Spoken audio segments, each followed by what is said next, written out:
नमस्कार दोस्तों, स्वागत है आपका। दोस्तों आइए देखते हैं एथिक्स का बहुत ही महत्वपूर्ण प्रश्न की भावनात्मक बुद्धिमत्ता अर्थात इमोशनल इंटेलिजेंस से आप क्या समझते हैं, इसके प्रमुख घटकों का भी वर्णन कीजिए। तो इमोशनल इंटेलिजेंस अर्थात भावनात्मक बुद्धिमत्ता को बताना है और उसके प्रमुख घटक को भी बताना है।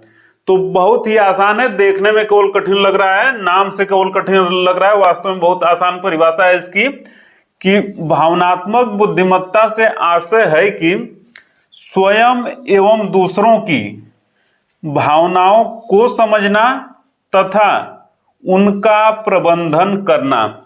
स्वयं तथा दूसरों की भावनाओं को समझना तथा उनका प्रबंधन करना ही भावनात्मक बुद्धिमत्ता अर्थात इमोशनल इंटेलिजेंस कहा जाता है। बहुत ही आसान परिभाषा, यानी कि एक व्यक्ति, कोई भी एक व्यक्ति वह अपनी भावना को समझ रहा है, साथ ही दूसरे की भी भावना को समझ रहा है और अपने तथा दूसरे की भावनाओं को समझकर उनका प्रबंधन करते हुए देश काल परिस्थिति को ध्यान में रखते हुए ऐसा निर्णय लेता है ताकि उसका जो उद्देश्य या लक्ष्य है उसको प्राप्त कर सके।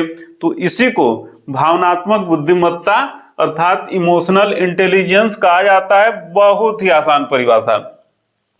अब देखते हैं कि भावनात्मक बुद्धिमत्ता के घटक निम्नलिखित हैं। नंबर 1 स्व जागरूकता। नंबर 1 स्व जागरूकता अर्थात व्यक्ति में स्वयं की भावनाओं को समझने की क्षमता होनी चाहिए। व्यक्ति में स्वयं की भावनाओं को समझने की क्षमता होनी चाहिए।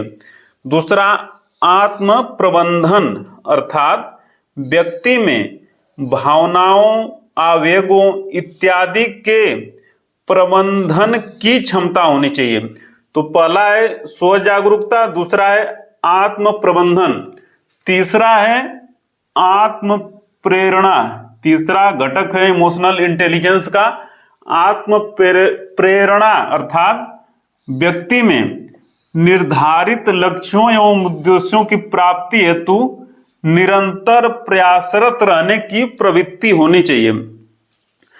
निर्धारित उद्देश्यों और लक्ष्यों की प्राप्ति हेतु व्यक्ति में निरंतर प्रयासरत रहने की प्रवृत्ति होनी चाहिए, अर्थात व्यक्ति आलसी न हो, निरंतर प्रयासरत रहे अपने उद्देश्यों और लक्ष्यों की प्राप्ति हेतु। चौथा महत्वपूर्ण घटक है सामाजिक जागरूकता। चौथा प्रमुख घटक है सामाजिक जागरूकता अर्थात व्यक्ति को दूसरों की भावनाओं, इच्छाओं, रुचियों, आदतों इत्यादि के प्रति संवेदनशील होना चाहिए। अर्थात व्यक्ति को दूसरों की भावनाओं, इच्छाओं, रुचियों, आदतों इत्यादि के प्रति संवेदनशील होना चाहिए। यह है सामाजिक जागरूकता।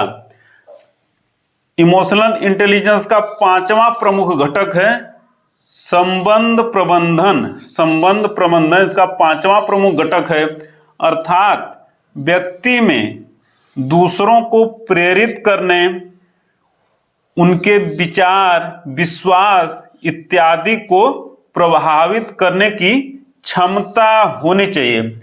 व्यक्ति में दूसरे को प्रेरित करने, उनके विचार, विश्वास इत्यादि को प्रभावित करने की क्षमता होनी चाहिए। तो इसी को कहा गया है संबंध प्रबंधन। तो बहुत ही महत्वपूर्ण देखे कि हम लोग इमोशनल इंटेलिजेंस की परिभाषा देखें और इसके 5 प्रमुख घटक देखें। अब अगली वीडियो में देखेंगे हम लोग कि भावनात्मक बुद्धिमत्ता का प्रशासन में क्या उपयोग है, एग्जाम की दृष्टि से बहुत ही महत्वपूर्ण। तो मिलते हैं जल्दी अगले प्रश्न में, तब तक सादर नमस्कार।